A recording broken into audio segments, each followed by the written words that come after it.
합니다. 룻의 시어머니 나오미가 그에게 이르되 내 딸아 내가 너를 위하여 안식할 곳을 구하여 너를 복되게 하여야 하지 않겠느냐. 내가 함께하던 하나들을 둔 보아스는 우리의 친족이 아니냐. 보라 그가 오늘 밤에 타작마당에서 보리를 까불리라. 그런즉 너는 목욕하고 기름을 바르고 의복을 입고 타작마당에 내려가서 그 사람이 먹고 마시기를 다 하기까지는 그에게 보이지 말고 그가 누울 때 너는 그가 눕는 곳을 알았다가 들어가서 그의 발치 이불을 들고 거기 누우라. 그가 내 할 일을 내게 알게 하리라 하니 룻이 시어머니에게 이르되 어머니의 말씀대로 내가 다 행하리이다 하니라. 아멘. 자, 룻기서를 지금 살펴보고 있는데요. 룻기서의 1장의 흐름은 10년 만에 이 고향 땅 베들레헴으로 돌아오는 나오미의 모습을 저희가 볼 수 있습니다. 나름대로 어느 정도의 이 재력을 가지고 있었던 나오미의 가정이었지만 10년 만에 돌아왔을 때는 나오미에게 아무것도 남은 것이 없었습니다. 그야말로 빈 털털이였죠. 그래서 이 나오미의 1장에서의 나오미의 모습은 실패하고 절망하는 모습을 우리에게 보여줍니다. 당장 먹을 것이 없었고 어떻게 살아가야 할지 모르는 그런 막막한 시점이 바로 룻기 1장에 나오는 나오미와 룻의 모습입니다. 그래서 룻이 1장 21절 말씀에 보면 이렇게 고백합니다. 내가 풍족하게 나갔더니 여호와께서 내게 비어 돌아오게 하셨니라 라고 말합니다. 그러니까 나오미가 1장에서의 이런 고백처럼 나오미의 모습은 참 비참하죠. 그런데 룻기 2장에 들어서면 이제는 좀 상황이 달라집니다. 이 나오미와 룻에게 하나님의 은혜가 부어지는 것을 우리는 룻기 2장에서 살펴볼 수 있습니다. 14절, 18절 말씀을 보시면 식사할 때 보아스가 룻에게 이르되 이리로 와서 떡을 먹으며 내 떡 조각을 초에 찍으라 하므로 룻이 곡식 베는 자 곁에 앉으니 그가 볶은 곡식을 주매 룻이 배불리 먹고 남았더라. 그것을 가지고 성읍에 들어가서 시어머니에게 그 주운 것을 보이고 그가 배불리 먹고 남은 것을 내어 시어머니에게 드리매 라고 기록하죠. 하나님께서 이제 한 걸음 한 걸음씩 빈털털이었던 나오미와 룻을 채우시는 것을 우린 룻기 2장에서 살펴볼 수 있었습니다. 결정적으로 룻기 2장 17절 말씀에 보면 룻이 밭에서 저녁까지 죽고 그 죽은 것을 떠니 보리가 한 에바쯤 되는지라 라고 기록하고 있습니다. 자, 중요한 것은 여기서 이제 한 에바라는 거죠. 한 에바. 한 에바가 어느 정도의 양이냐면요 22리터 정도가 됩니다. 아무도 안 놀라실 줄 알았습니다. 22리터 정도가 되는데요. 당시 한 성인 남자 성인 한 사람이 일을 하고 받는 이 양이 이 품삯의 양이 얼마였냐면 0.5리터 정도였다고 합니다. 자, 이제 좀 감이 오십니까? 룻이 하루 가서 일한 겁니다. 하루 가서 열심히 아침부터 밤까지 주웠어요. 주웠는데 주워서 나서 나중에 갖고 와서 그걸 털어보니까 한 에바쯤 됐다. 근데 그것이 양이 22리터가 됐다라는 겁니다. 와, 한번 해주셨어야 돼요. 네. 한 성인 남자가 0.5리터를 열심히 일을 해야 받는다니까요. 그런데 하루 한 여자가 일을 했는데 22리터를 주워 갖고 온 겁니다. 이래서 품삯을 받은 게 아니라 자기가 주순 양이 22리터가 됐다라는 거예요. 그 말은 뭡니까? 이제는 두 여인 나오미와 룻이요 몇 주 동안은 정말 걱정 없이 배불리 먹고 남을 정도의 양을 하루 만에 룻이 주었다라는 겁니다. 1장에서는 나오미와 룻이요 빈털털이었습니다. 그래서 예루살렘에 도착했지만 우리가 어떻게 살지? 어떻게 살아가지? 라는 고민을 했다는 거죠. 그런데 하나님이 그들에게 채워주셨습니다. 어떻게 해요? 한 에바의 양을 거둘 수 있게 하셨다. 그런데 사랑하는 성도 여러분, 여기서 우리는 다시 한번 이 상황을 되돌려 볼 필요가 있다라는 겁니다. 나오미와 룻 이제는 먹을 걱정 없는 상황이 되었습니다. 어떻게 보면 너무나 평안하고 좋은 시점이지만 사실 나오미와 룻에게는 지금이 그 어느 때보다도 가장 위험한 시점이라는 겁니다. 왜 그럴까요? 바로 룻기는 2장에서 끝나지 않기 때문입니다. 룻기서가요, 나오미와 룻이 있었는데 그들이 배불리 먹었다라고 마무리를 짓지 않는다라는 겁니다.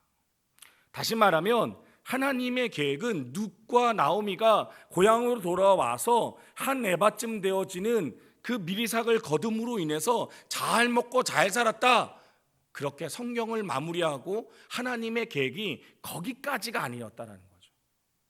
하나님의 계획은 어디에 있었습니까? 3장과 4장에 이르기까지 하나님의 계획은 있었다라는 겁니다. 그러면 2장에 아무것도 없었던 나오미와 룻에게 한 에바 풍족함을 주셨던 건 뭘까요? 맛복이라는 겁니다. 맛복이. 전 참 마트를 좋아하거든요. 마트에 가면 뭐가 있습니까? 시식 코너가 있어요. 잘 하시는군요. 꼭 지나가서는 안 되겠죠. 그래서 꼭 시식을 해야 됩니다. 왜? 시식하라고 주는 거기 때문에. 지금 룻기 2장은요, 사실 앞으로 나오미와 룻이라는 사람에게 부어주실 하나님의 놀라운 은혜의 시식 코너라는 겁니다. 맛. 그런데 어떻습니까? 우리의 인생 속에서는 어쩌면 1장처럼 너무 힘들고 어려움을 경험합니다. 그럴 때 하나님 앞에 기도하죠. 하나님, 저 너무 힘들고 어려워요. 하나님 정말 힘들어요. 그럼 하나님이 어떻게 하십니까? 2장의 풍성함을 부어주십니다. 그래, 알았다. 내 사랑하는 아들아, 따라, 내가 너에게 이 은혜를 허락한다. 그런데요, 그러고 나면 우리는 어떻게 합니까? 여기가 좋다라고 이야기합니다. 베드로 아시죠? 베드로가 어떤 사건이 있었습니까? 변화산 사건이라고 기록되어져 있는 본문이 있지 않습니까? 예수님은요, 베드로가 특별하게 하나님의 계획이 있었습니다. 하나님의 계획은 뭡니까? 그를 통해서 하나님의 교회가 세워지는 것입니다. 그래서 이름도 반석, 시몬, 베드로라고 지어주지 않았습니까? 하나님은 베드로를 통해서 하나님의 교회를 세워가는 것이 하나님의, 예수님의 계획이었습니다. 그런데 변화산 사건 속에서 베드로가 뭐라고 이야기합니까? 예수님, 저 여기가 너무 좋습니다. 여기다 초막셋을 짓고 저 여기 있으렵니다. 이렇게 이야기합니다. 하나님의 계획은 더 나아가 있었는데 사람은 그곳에 만족하고 머문다라는 겁니다. 사랑하는 여러분, 지금 혹시 괴롭고 힘든 상황 가운데 있으십니까? 그렇다면 2장에 하나님의 풍성히 채우심을 기대하며 나아가실 수 있게 소망합니다. 또 여러분들 중에 2장에 하나님의 놀라운 인도하심을 누리고 살아가고 계시는 성도님들이 계시다면 이제는 본론인 3장과 4장에 하나님의 은혜를, 더 큰 하나님의 일하심을 기대하며 살아가실 수 있는 우리 모든 필그림의 성도들이 되실 수 있기를 소망합니다. 시편 81편 10절 말씀 보시면 이렇게 기록합니다. 나는 너를 애굽 땅에서 인도하여 낸 여호와 내 하나님이니 내 입을 크게 열라 내가 채우리라 하였으나. 하나님이 우리에게 원하시는 것은 무엇입니까? 너가 나를 하나님으로 인정한다면 내 입을 크게 열어라. 그럼 내가 채울 것이다. 그런데요, 우리의 현실은 어떻습니까? 시편 81편 11절 말씀을 보시면 내 백성이 내 소리를 듣지 아니하며 이스라엘이 나를 원하지 아니하였도다라고 말합니다. 하나님은 우리를 향해서 야, 너 입을 크게 열면 내가 너가 원하는 대로 다 채워줄게. 걱정하지 마. 나를 믿으면 원하는 대로 구해. 이렇게 말씀하셨는데 정작 우리는 뭐라고 이야기한다는 겁니까? 하나님, 저 괜찮아요. 이젠 됐어요. 저 배부르고요. 먹을 만큼 살만해요. 이렇게 이야기한다는 겁니다. 사랑하는 성도 여러분, 이것이 누군가의 이야기가 아니라 바로 나의 이야기가 아닙니까? 하나님의 은혜를 사모하며 살아가십니까? 날마다? 사람은 욕심이 많다라고 이야기하죠. 정말 욕심이 많습니다. 그런데 단 하나 욕심이 없는 게 있어요. 하나님의 은혜를 사모하는 데는 욕심이 없습니다. 더 큰 하나님의 은혜를 사모하고, 그리고 더 큰 은혜를 사모해서 날마다 하나님이 베풀어 주신 그 은혜 속에서 머물러 살아가야 될 우리인데, 정작 그 은혜를 구하는 것에는 주저하고 멈춘다라는 겁니다. 은혜는 이 정도면 됐지. 내가 목사가 될 것도 아니고, 내가 선교사가 될 것도 아니고, 내가 뭐가 될 것도 아닌데 이 정도면 됐지. 그럴까요? 그렇습니까? 왜 다른 것에서는 영적 포만감을 느끼지 않는데 이 영적인 문제에 있어서는 그렇게 포만감을 느끼십니까?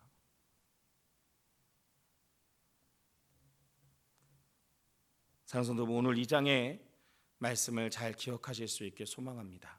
만약 나오미와 룻이 이 한 에바의 포만감을 누렸다면 어떻게 되었을까요? 룻기 2장이 어떻게 끝나는지 아십니까? 2장 23절 말씀에 보면 이에 룻이 보아스의 소년들에게 가까이 있어서 보리 추수와 밀추수를 마치기까지 이삭을 주우며 그의 시어머니와 함께 거주하니라 라고 기억합니다. 무슨 이야기일까요? 추수가 끝나면 이삭 줍기도 끝이 난다라는 사실입니다. 우리가 2장에 머물러 있으면요, 그래 이 정도면 됐어 라고 생각하고 살아간다면 어느 순간 그 2장 추수가 끝나 이삭 줍기가 끝나는 때가 있다라는 겁니다. 그 다음에 뭘까요? 하나님의 심판이겠죠. 다시 옛 모습으로 되돌아가는, 다시 옛 사람으로 되돌아가는, 다시 피곤하고 그 궁핍한 시절로 돌아갈 수밖에 없는 시기가 돌아온다는 사실입니다. 그렇기 때문에 우리는 하나님이 주신 이 맛배기 풍요로움을 느낄 때 어떻게 해야 합니까? 룻기 3장과 4장으로 넘어갈 수 있어야 한다라는 사실입니다. 그러려면 포만감을 가지고 살아가는 것이 아니라 목마른 성도들이 되실 수 있게 소망합니다. 하나님의 목마름, 하나님의 은혜의 목마름, 하나님의 계획을 깨닫는 성도들이 되셔야 합니다. 이런 의미에서 본다면 나오미는 참 지혜로운 여자였습니다. 그녀는 한 에바를 가지고 온 며느리에게 이렇게 말합니다. 2장 19절로부터 보시면 시어머니가 그에게 이르되 오늘 어디서 주었느냐 어디서 일을 하였느냐 너를 돌본 자에게 복이 있기를 원하노라 하니 룻이 누구에게서 일했는지를 시어머니에게 알게 하여 이르되 오늘 일하게 한 사람의 이름은 보아스니이다 하는지라. 나오미가 자기 며느리에게 이르되 그가 여호와로부터 복받기를 원하노라. 그가 살아있는 자와 죽은 자에게 은혜 베풀기를 그치지 아니하도다 하고 나오미가 또 그에게 이르되 그 사람은 우리와 가까우니 우리 기업을 물을 자 중에 하나이니라 하니라 라고 말합니다. 자, 이 시어머니 나오미의 이야기 속에서 우리는요 이 보아스라는 사람이 드디어 이 부각되기 시작하는 것을 느낄 수 있습니다. 이전까지는 그냥 많은 밭을 가지고 있는 한 사람이었다라면 이제는 이 보아스라는 사람이 아주 중요한 한 사람으로 떠오르고 있다라는 겁니다. 어떤 사람으로 떠오르고 있습니까? 20절에 보니까 기업을 물을 자라고 이야기합니다. 기업을 물을 자. 이 기업을 물을 자라는 말은 히브리어로 말하면 고엘이라는 뜻입니다. 고엘. 이 고엘이라는 뜻을 직역하면요 누군가를 대신해서 값을 지불해 주는 사람이란 뜻이 있습니다. 누군가를 대신해서 값을 지불해 주는 사람. 이 고엘이라는 단어 뜻은 되게 중요합니다. 성도님이 잘 기억을 해 주시면 좋겠습니다. 그럼 이 고엘 제도라는 것이 어디에 등장하느냐? 레위기 25장에 보면 이 고엘 제도에 대해서 잘 설명을 합니다. 25장 23절로 25절까지 있는 말씀을 보시면 토지를 영구히 팔지 말 것은 토지는 다 내 것임이니라. 너희는 거류민이여 동거하는 자로서 나와 함께 있느니라. 너희 기업에 온 땅에서 그 토지 무르기를 허락할지니 만일 내 형제가 가난하여 그의 기업 중에서 얼마를 팔았으면 그에게 가까운 기업 물을 자가 와서 그의 형제가 판 것을 물을 것이요라고 말합니다. 이 밑으로 해서 이제 고엘 제도가 몇 가지 등장을 하는데 레위기 25장에 등장하는 고엘 제도는 이렇습니다. 먼저는 친족 중에서 어떤 사람이 너무 가난해서 유산인 땅을 팝니다. 땅을 팔게 되면 이 가까운 친족 중에 한 사람이 그 땅을 다시 사서 원래 주인에게 되돌려 줄 수 있는 그런 제도가 있었습니다. 그것이 바로 고엘입니다. 다른 경우로는 이 가난 때문에 종으로 팔려간 사람이 있었습니다. 이때도 친족 중에 한 사람이 몸값을 대신 지불하고 그를 다시 자유롭게 해줄 수 있었습니다. 마지막으로 고엘 제도는요, 친족의 형제가 자기 아내를 홀로 남긴 채 죽게 되면 친족 중에 한 사람이 그를 아내로 맞아서 신분을 회복시켜주는 이 제도가 있었습니다. 이것이 바로 고엘이라고 이야기하는 제도입니다. 그럼 하나님이 이 고엘 제도를 왜 만드셨을까? 그것은 약자를 향한 하나님의 배려입니다. 아무것도 가진 것 없이 종으로 살아갈 수밖에 없는 그들을 구원하기 위한 하나님의 방법이 바로 이 고엘이라는 제도였습니다. 근데 나오미는요, 이 룻의 이야기를 들으면서 이 보아스라는 사람이 바로 하나님이 허락하신 이 고엘 제도의 한 사람임을 깨달았다라는 겁니다. 이게 중요합니다. 지금 뭐가 있습니까? 내가 너무 궁핍했습니다. 그런데 며느리가 와서 한 에바를 보여주는 겁니다. 보통의 사람들이었다면 한 에바에 집중하게 된다는 겁니다. 그래, 이제는 우리가 굶어 죽지 않겠구나, 우리가 이제는 살 수 있겠구나, 잘했다, 여기서 그칠 수 있었다라는 거죠. 그런데 나오미는 그 이야기를 들으면서 무엇을 생각했다는 겁니까? 단순히 이 잠시 잠깐의 풍요로움이 아니라 원론적인 이 문제의 해결을 할 수 있는 그 사람, 바로 보아스, 그 고엘, 그것을 떠올렸다라는 사실입니다.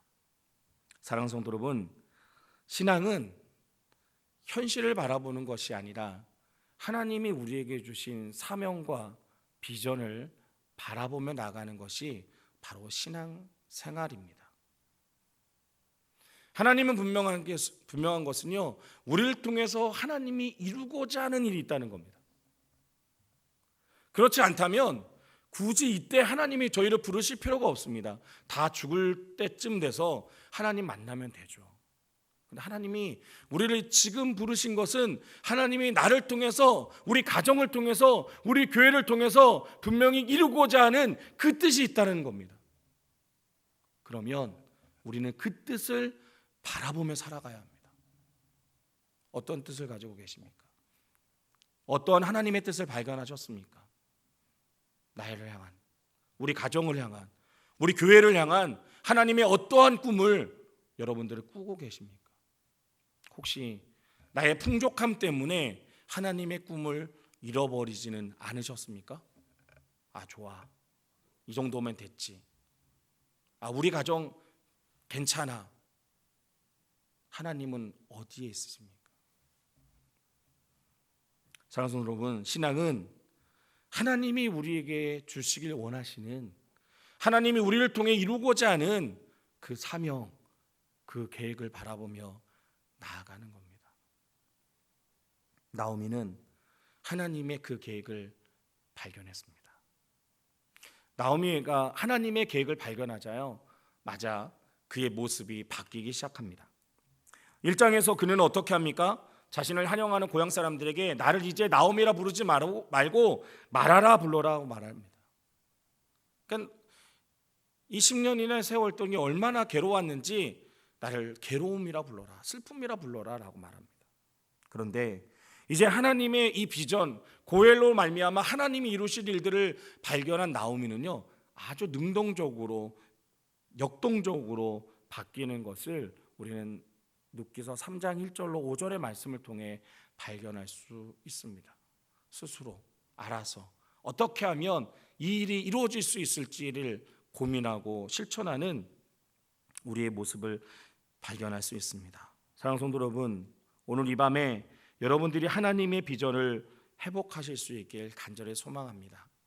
어쩌면 우리의 마음속에 그러한 만족감들이 있진 않았습니까? 아, 이만큼 됐으면 됐어. 이만큼 이뤘으면 되지. 하나님이 나를 부르신 것은 여기까지일 거야. 아닙니다.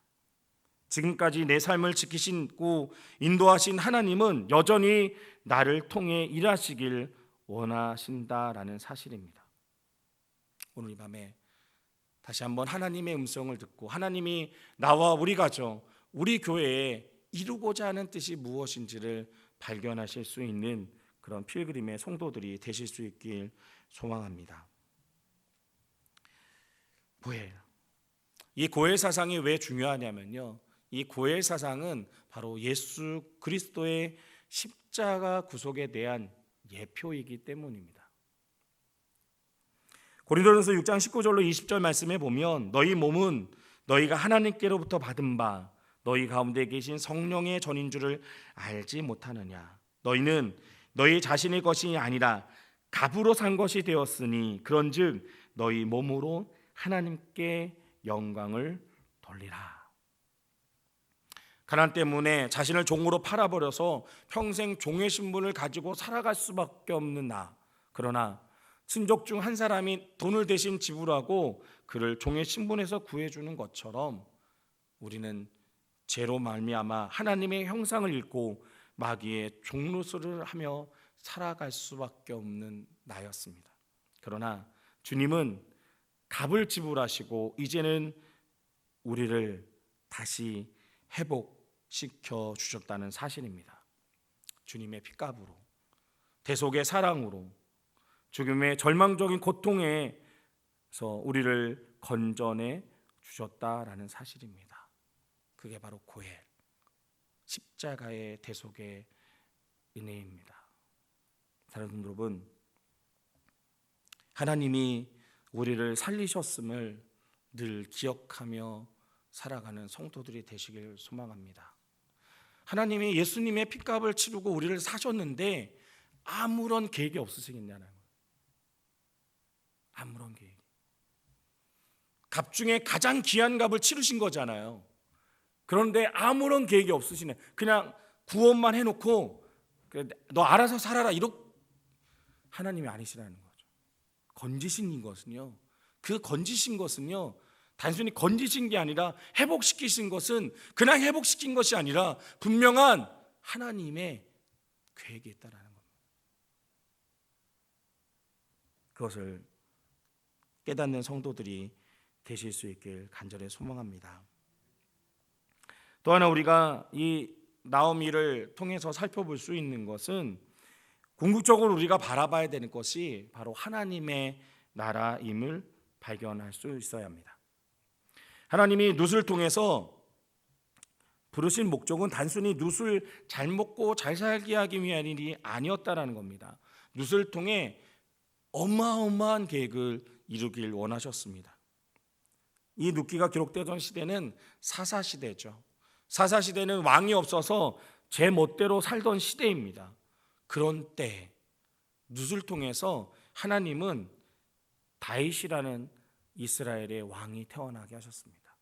더 나아가 그 자손들 중에 예수 그리스도가 나타나게 하셨다라는 사실입니다. 하나님의 계획은 거기까지였습니다. 룻이라는 한 사람을 구원해내서 그 구원해낸 룻이 단순히 잘 먹고 잘 사는 것이 아니라 그를 통해 하나님의 계획인 예수 그리스도가 이 땅에 오시길 원하셨다라는 겁니다. 사랑하는 여러분, 우리는 바로 이와 같은 모습을 가지고 살아가야 합니다. 잘 아시는 시편이죠. 시편 23편의 말씀을 보면 1절에 이렇게 고백합니다. 여호와는 나의 목자시니 내게 부족함이 없으리로다. 그리고 2절에서 5절까지는요, 이 땅에서 누리게 되는 하나님의 풍족한 은혜에 대해서 나옵니다.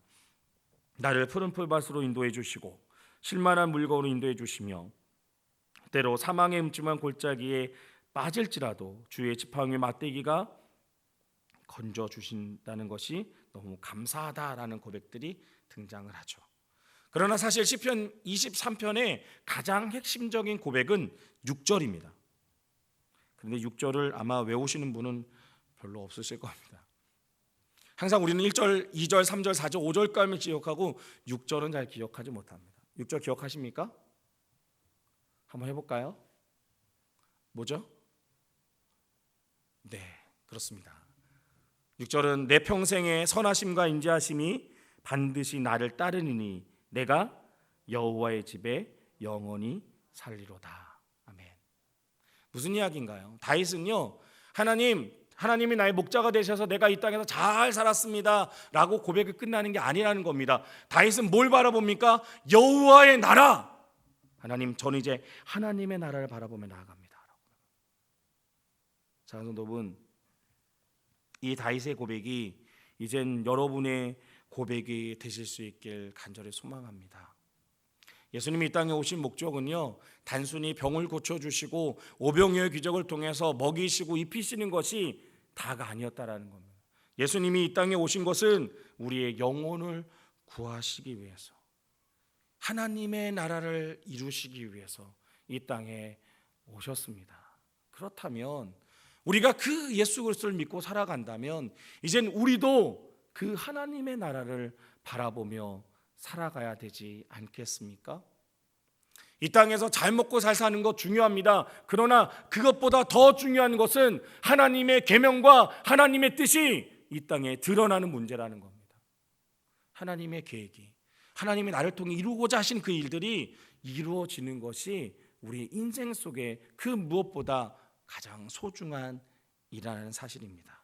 그러기 위해선 우리는 하나님의 나라를 바라볼 수 있어야 합니다.